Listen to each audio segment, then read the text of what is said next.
Assalamualaikum warahmatullahi wabarakatuh. Selamat pagi anak-anak semuanya. Semoga kita semua selalu diberikan kesehatan oleh Allah Subhanahu wa taala. Nah, pada pembelajaran kali ini kita akan melanjutkan pembahasan di bab 2, yaitu tentang koordinat kartesius. Pembahasannya 2.3, memahami posisi garis terhadap sumbu X dan sumbu Y. Nah, pada pembelajaran kali ini diharapkan siswa mampu memahami macam-macam garis dalam koordinat kartesius, dan diharapkan siswa juga mampu menggambarkan garis dalam bidang koordinat kartesius dari suatu titik yang sudah diketahui. Nah, setelah ini adalah pembahasan kita yang terakhir di bab 2. Jadi setelah ini kita akan melakukan ulangan harian. Oke, sekarang mari kita langsung masuk ke pembahasan materinya. Oke, pembahasan bab 2, koordinat kartesius, kegiatan 2.3, menentukan posisi garis terhadap sumbu X dan sumbu Y. Oke, perhatikan di sini ada gambar 1, gambar 2, dan gambar 3. Yang pertama akan kita bahas adalah macam-macam kedudukan garis terhadap sumbu X dan sumbu Y. Yang pertama, kedudukannya adalah sejajar. Yang A, garis yang sejajar sumbu X yaitu L1 dan L2. Perhatikan gambar 1. Di situ ada garis L1 dan L2, di mana garis L1 dan L2 ini posisinya mendatar sama seperti sumbu X, sehingga garis yang sejajar sumbu X yaitu garis L1 dan L2. Kemudian yang B, ada garis yang sejajar sumbu Y yaitu M1 dan M2. Perhatikan gambar 2. Di situ ada garis M1 dan garis M2. Nah, garis M1 itu posisinya tegak seperti sumbu Y. Begitu juga dengan garis M2. Nah, garis M1 dan M2 ini posisinya sejajar dengan sumbu Y. Kemudian yang kedua ada garis yang tegak lurus. Yang pertama ada garis yang tegak lurus dengan sumbu X, yaitu garis M1 dan M2. Perhatikan di gambar 2, di situ ada garis M1 dan M2. Nah, posisi garis M1 dengan sumbu X ini saling tegak lurus, di mana M1-nya tegak dan X-nya lurus mendatar, kemudian M2-nya tegak dan X-nya lurus mendatar, sehingga garis M1 dan M2 ini masuk posisinya adalah tegak lurus dengan sumbu X. Kemudian yang kedua ada garis yang tegak lurus dengan sumbu Y, yaitu garis L1 dan L2. Perhatikan gambar 1, di situ ada garis L1 dan L2. Nah, garis L1 itu lurus mendatar, kemudian Y-nya kan tegak, kemudian L2-nya juga mendatar dan Y-nya tegak. Jadi garis yang tegak lurus dengan sumbu Y yaitu L1 dan L2.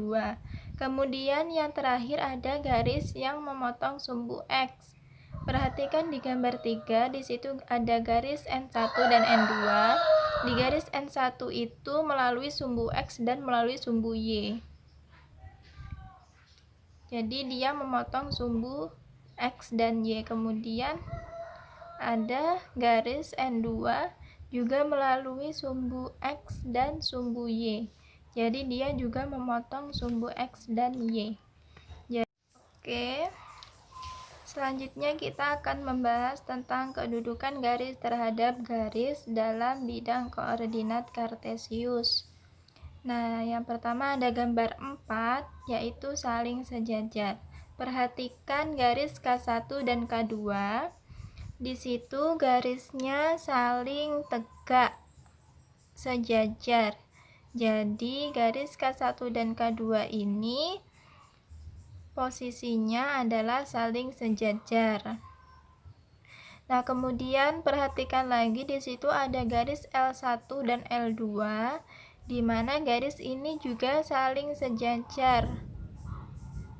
Nah, jadi garis L1 dan L2 ini juga saling sejajar. Tapi ada perbedaan dari garis K1 dan K2 dengan garis L1 dan L2. Perhatikan garis K1 dan K2 ini dia tegak lurus dengan sumbu X.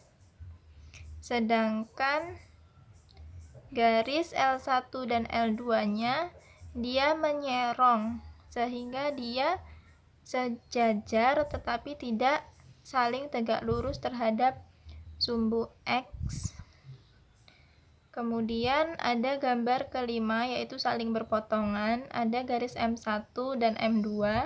Garis M1 dia melalui sumbu X dan melalui sumbu Y. Garis M2 juga melalui sumbu X dan sumbu Y. Kemudian garis M1 dan M2 ini saling bertemu dan saling berpotongan. Sehingga garis M1 dan garis M2 ini saling berpotongan. Kemudian ada gambar ke-6 saling tegak lurus. Perhatikan di situ ada garis N1 dan N2, di mana garis N1-nya dia mendatar dan N2-nya dia tegak. Sehingga dia garis N1 dan N2 ini saling tegak lurus.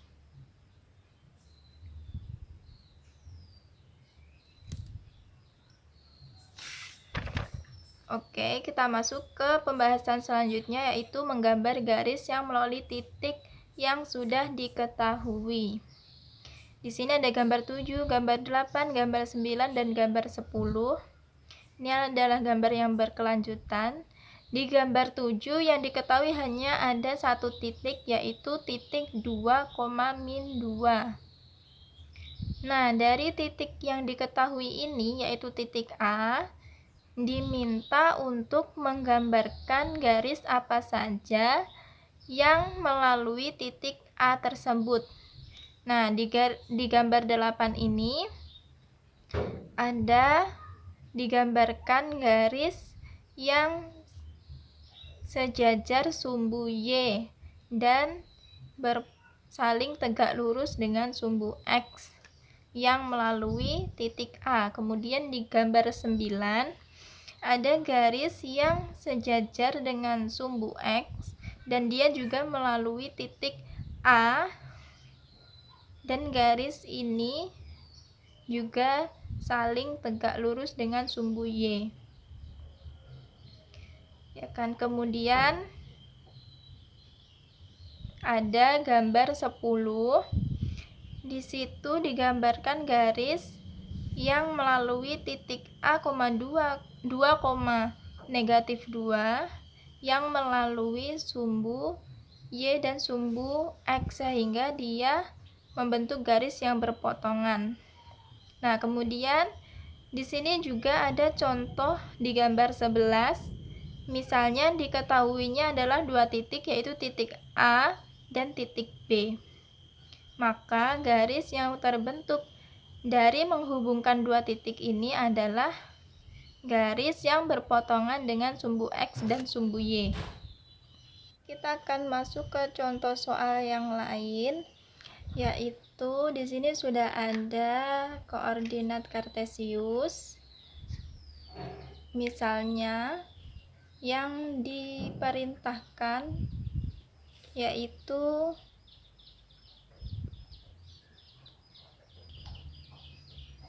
gambarkan garis yang sejajar sumbu X dan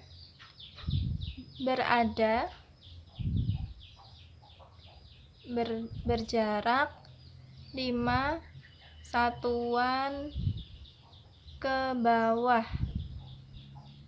dengan dari sumbu X. Maka yang kita lakukan adalah kita sejajar dengan sumbu X dan berada di bawah, berarti ada di bawah sumbu X-nya. Kemudian ada berjarak 5 satuan. Berarti kita hitung dari atas ke bawah sejauh 5 satuan. Berarti gambarnya ada di melewati titik 0, -5. Nah, jadi gambarnya adalah seperti itu. Anak-anak, sampai di sini pembelajaran kita hari ini. Selanjutnya silahkan kalian kerjakan soal ulangan berikut, dan kesimpulan pada pembelajaran kita hari ini adalah jadi posisi garis terhadap sumbu X dan sumbu Y ini ada beberapa macam, yaitu sejajar dengan sumbu X dan Y, kemudian ada saling tegak lurus dengan sumbu X dan Y, dan ada garis yang memotong sumbu X dan sumbu Y. Kemudian garis dengan garis yang lain dalam koordinat kartesius ini juga memiliki kedudukan. Di antaranya adalah saling sejajar, saling tegak lurus, dan saling berpotongan. Demikian anak-anak yang bisa Ibu sampaikan. Ibu akhiri, wassalamualaikum warahmatullahi wabarakatuh.